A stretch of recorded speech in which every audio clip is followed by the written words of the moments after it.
ఓం శ్రీ మాత్రే నమః. ఈరోజు రాత్రి 12 గంటల తర్వాత మేషరాశి వారికి లక్కీ ఛాన్స్ రాబోతోంది. జూలై నెల 3వ వారంలో వీరి జీవితంలో ఊహించని మార్పులు ముక్కోటి దేవతల అనుగ్రహంతో జరగబోయేది ఇదే. ఈరోజు రాత్రి 12 గంటల తర్వాత నుండి కూడా మేషరాశి వారి జీవితం ఏ విధంగా ఉండబోతోంది, వీరికి ఏ విధమైన అదృష్టం కలగబోతోంది, వీరి జీవితంలో జరగబోయే మార్పులు ఏమిటి, అన్ని విషయాల గురించి కూడా ఇప్పుడైతే మనం క్లియర్గా ఈ వీడియో ద్వారా తెలుసుకుందామండి. శ్రీ షిరిడి సాయిబాబా జ్యోతిష్యాలయం. మీకు ఎటువంటి తీరని సమస్యలు ఉన్నా గురువు గారిని సంప్రదించండి. ఎక్కడెక్కడో జ్యోతిష్యం చెప్పించుకుని నిరాశ చెంది ఉన్నారా? ఒక్కసారి గురువు గారిని సంప్రదించి మీ సమస్యలకు పరిష్కారం తెలుసుకోండి. భార్యాభర్తల వశీకరణ, ప్రేమ వశీకరణ, డబ్బు వశీకరణ, వ్యాపార వశీకరణ, వ్యవసాయ వశీకరణ, పెళ్లి సంతానం వశీకరణ, కోరుకున్న మొగుడు లేదా స్త్రీ రావడానికి వశీకరణ, అనుకున్న పనులు కావడానికి వశీకరణ, ఇంకా ఎటువంటి సమస్యలు ఉన్నా పూజలు చేయబడును, జ్యోతిష్యం చెప్పబడును. గురూజీ లక్ష్మణ్ గారు. గురువు గారి ఫోన్ నెంబర్ 9515466718. దూర ప్రాంతాల్లో ఉన్న వారికి కూడా ఒకే ఒక్క ఫోన్ ద్వారా వెంటనే పరిష్కారం చెబుతున్నారు. అంతకన్నా ముందు మీలో ఎవరైనా కొత్తగా కనుక మన ఛానల్ని చూస్తున్నట్లయితే తప్పకుండా వీడియోని అయితే లైక్ చేయండి. తప్పకుండా మన ఛానల్ని సబ్స్క్రైబ్ చేసుకోవడం మర్చిపోకండి. సబ్స్క్రైబ్ చేసుకోవడంతో పాటుగా పక్కనే ఉన్న బెల్ ఐకాన్లో ఆల్ని ట్యాప్ చేయండి. ఈ విధంగా చేయడం ద్వారా మేము పెట్టే ప్రతి వీడియో కూడా మీకు నోటిఫికేషన్ రూపంలో కనిపిస్తుంది. మీరు మిస్ కాకుండా మన వీడియోని చూడగలుగుతారు. ఇక వీడియోలోకి వెళ్ళిపోయి మేషరాశి వారి గురించి పూర్తి విషయాలు అయితే క్లియర్గా తెలుసుకుందాం. అశ్విని నక్షత్రం 1, 2, 3, 4 పాదములు, భరణి నక్షత్రం 1, 2, 3, 4 పాదములు, కృతిక నక్షత్రం 1వ పాదంలో జన్మించిన వారు మేషరాశికి చెందుతారు. మేషరాశి వారి చిహ్నము గొర్రె. మేషరాశి వారికి అధిపతి కుజుడు కావున ఈ రాశి వారు శాస్త్ర విద్య, సాంకేతిక విద్య, యుద్ధ విద్యలు, అలాగేదైనా కొత్త టెక్నాలజీ నేర్చుకోవడంలోనూ కొత్త కొత్త పరికరాలు తయారు చేయడంలోనూ ఆరితేరి ఉంటారు. యుద్ధ ట్యాంకులు నడపడం, నేవీకి సంబంధించిన వాహనాలు నడపడం, యుద్ధ విమాన పైలట్లుగాను, అనుసంబంధమైన సాంకేతిక వ్యవహారాలన్నింటిలో కూడా వీరు నిష్ఠాతులుగా చెప్పాలి. ఈ రాశి వారు ఎప్పుడూ కూడా స్వతంత్ర అభిప్రాయాలు కలవారుగా ఉంటారు. వీరి స్వతంత్రానికి ఎవరైనా అడ్డు వచ్చారంటే ఆ పనిని వీరు ఎప్పుడూ కూడా పూర్తిగా వదిలిపెట్టేసే స్వభావాన్ని వీరైతే కలిగి ఉంటారు. ఈ మేషరాశి వారి జీవితంలో ఈ సమయంలో కలగబోయే మార్పులు ఏమిటి అంటే, ఈ రాశి వారు నూతన ప్రయత్నాలు అయితే ఫలిస్తాయి. కుటుంబ సభ్యులతో చాలా ఆనందంగా కాలాన్ని గడుపుతారు. ఆత్మవిశ్వాసం మిమ్మల్ని పూర్తిగా ముందుకు నడిపిస్తుంది. ఒక వార్త మీలో మనోబలాన్ని కూడా పెంచుతుంది. మీ స్వధర్మం మిమ్మల్ని కాపాడుతుంది. లక్ష్మీదేవి సందర్శనం ఉత్తమ ఫలితాలను అందిస్తుంది. మీకు శ్రేయోదాయకమైనటువంటి కాలం కొనసాగుతుంది. మంచి విజయాలు సాధిస్తారు. మీ ప్రయత్నాలు విజయవంతమవుతాయి. ఆర్థికంగా కూడా స్థిరత్వం లభిస్తుంది. ధనయోగం విశేషంగా ఉంటుంది. పెట్టుబడులు కలిసి వస్తాయి. ఉద్యోగంలో ఉన్నత స్థాయి కనిపిస్తోంది. వృత్తి వ్యాపారాలలో ప్రతిభను కనబరుస్తారు. ఏలినాటి శని ప్రభావం ఉన్నందున 1కి 2 సార్లు ఆలోచించి పనిచేయాలి. శ్రీ లక్ష్మీ అష్టోత్తరం శుభదాయకమైన ఫలితాలు కూడా అందిస్తుందని చెప్పడంలో సందేహం లేదండి. ఈ మేషరాశి వారికి సమయం అంతా కూడా వీరి జీవితంలో చక్కటి మార్పులు అయితే మీరు చూస్తారు. మీరు కావాలని కోరుకున్న జీవితం ఏదైతే ఉందో ఆ జీవితమే మీకు దక్కుతుంది.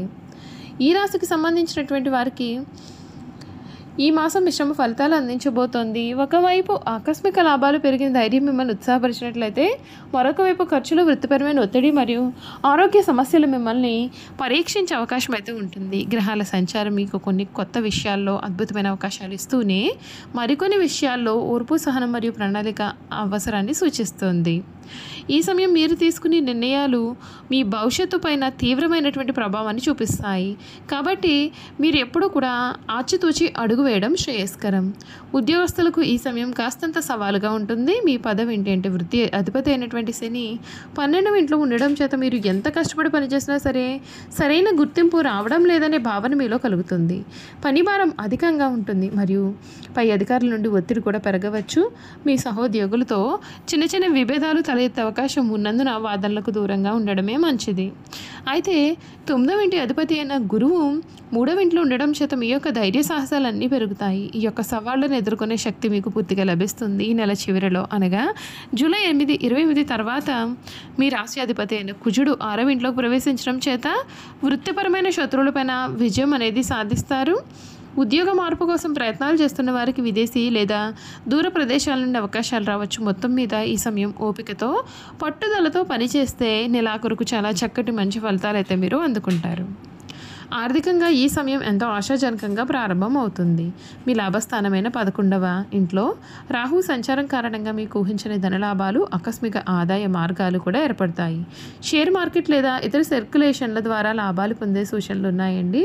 స్నేహితులు లేదా పెద్ద సోదరుల ద్వారా ఆర్థికపరమైన సహాయం అయితే మీకు అందవచ్చు. అయితే మీ వ్యయస్థానమైన 12వ ఇంట్లో శని ఉండడం చేత సంపాదనకు మించిన ఖర్చులు కూడా ఉంటాయి. ముఖ్యంగా ఆరోగ్య, కుటుంబం అవసరాలు లేదా చట్టపరమైన విషయాల కోసం మీరు ఎక్కువగా డబ్బు ఖర్చు చేయాల్సి రావచ్చు. కాబట్టి డబ్బు వచ్చిన వెంటనే ఖర్చు చేయకుండా ఒక ప్రణాళిక ప్రకారం బడ్జెట్ వేసుకోవడం చాలా ముఖ్యం. అనవసరమైన ఖర్చులను నియంత్రించుకోగలిగినట్లయితే ఈ సమయం ఆర్థికంగా మీకు సంతృప్తినిస్తుంది. కుటుంబపరంగా ఈ జీవితం ఈ సమయం చాలా సాధారణంగా ఉంటుంది. మీ యొక్క 4వ ఇంట్లో బుధుడు ఉండడం చేత కుటుంబ సభ్యులతో కమ్యూనికేషన్ పెరుగుతుంది. ఇంట్లో బంధువుల రాకపోకలు ఉండవచ్చు. అయితే కొన్నిసార్లు మాటల వల్ల అపార్థాలు తలెత్తే అవకాశం ఉంటుంది. కాబట్టి మాట్లాడేటప్పుడు కొంచెం జాగ్రత్త వహించాల్సి ఉంటుంది. ఆరోగ్యం విషయంలో ఈ సమయంలో ప్రత్యేకమైన శ్రద్ధ అయితే మీకు చాలా అవసరం. ఈ నెల చివరి వారంలో మీరు చాలా జాగ్రత్తగా ఉండాలి. జూలై 28న మీ రాశ్యాధిపతి అయిన అష్టమాధిపతి అయినటువంటి కుజుడు రోగస్థానమైన 6వ ఇంట్లోకి ప్రవేశిస్తాడు. దీని కారణంగా మీకు ఆకస్మిక అనారోగ్యాలు, జ్వరము, గాయాలు లేదా రక్త సంబంధిత సమస్యలు తలెత్తే ప్రమాదాలు ఉంటాయి. వాహనాలు నడిపే సమయంలో యంత్రాలతో పనిచేసేటప్పుడు కూడా మీరు కొంచెం అప్రమత్తంగా ఉండాలి. 12వ ఇంట్లో ఉన్నటువంటి శని వలన నిద్రలేమి, మానసిక ఆందోళన, పాదాలకు సంబంధించినటువంటి సమస్యలు కొంచెం ఇబ్బందులు కలిగించవచ్చు. 5వ ఇంట్లో కేతువు ఉండడం చేత జీర్ణ వ్యవస్థ సంబంధించిన సమస్యలు కూడా రావచ్చు. కాబట్టి సరైన ఆహారాన్ని తీసుకోవడం, వ్యాయామం చేయడం మరియు అనవసరమైన ఒత్తిడికి దూరంగా ఉండాల్సి ఉంటుందండి. వ్యాపారస్తులకి సమయం లాభ నష్టాలు సమానంగా ఉంటాయి. 11వ ఇంట్లో ఉండడం చేత వ్యాపారంలో కొత్త అవకాశాలు వస్తాయి, అమ్మకాలు పెరుగుతాయి మరియు మంచి లాభాలు కూడా ఉంటాయి. కానీ 12వ ఇంట్లో శని ప్రభావం కారణంగా ఊహించిన ఖర్చులు, సిబ్బంది వలన సమస్యలు లేదా ప్రభుత్వపరమైన ఆటంకాలు కూడా ఏర్పడవచ్చు. భాగస్వామ్య వ్యాపారంలో ఉన్నవారు తమ యొక్క భాగస్వామ్యాలతో పారదర్శకంగా ఉండడం కూడా చాలా ముఖ్యం. ఆర్థికపరమైన లావాదేవీల విషయంలో మరియు పత్రాల విషయంలో కూడా మీరు కొంచెం శ్రద్ధ వహిస్తే మేలు. విద్యార్థులకు ఈ సమయం ఏకాగ్రత లోపించే అవకాశం ఉంటుంది. 5వ ఇంట్లో కేతు సంచారం కారణంగా చదువుపైన దృష్టి పెట్టడం కాస్తంత కష్టంగా మారవచ్చు. మనసు అనవసరమైన విషయాల వైపు మళ్ళుతుంది. ఆశించిన ఫలితాలు సాధించడానికి గతంలో కంటే కూడా మీరు అధికంగానే కష్టపడాల్సి ఉంటుంది. అయితే ఉన్నత విద్య అభ్యసిస్తున్న వారికి గురువు యొక్క అనుకూలమైనటువంటి దృష్టి కారణంగా కొంత మేలు జరుగుతుంది. మీ పట్టుదలతోనూ కఠోర శ్రమతోనూ అడ్డంకులు మీరు పూర్తిగా అధిగమించవచ్చు. కోపాన్ని, అసహనాన్ని నియంత్రించుకోవడం మీ యొక్క విజయానికి కీలకం కావచ్చు. చూసారు కదండి, ఈ రాశివారికి జీవితంలో జరగబోయే మార్పులు ఏమిటి, మేషరాశి వారి జీవితంలో ఎటువంటి మార్పులు అనేవి మీరు చూస్తారు అన్ని విషయాల గురించి కూడా తెలుసుకున్నారు కదా.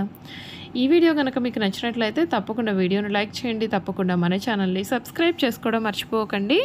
సబ్స్క్రైబ్ చేసుకోవడంతో పాటుగా పక్కనే ఉన్న బెల్ ఐకాన్లో ఆల్ని ట్యాప్ చేయండి. ఈ విధంగా చేయడం ద్వారా మేము పెట్టే ప్రతి వీడియో కూడా మీకు నోటిఫికేషన్ రూపంలో కనిపిస్తుంది. మీరు మిస్ కాకుండా మన వీడియోని చూడగలుగుతారు. Thank you for watching.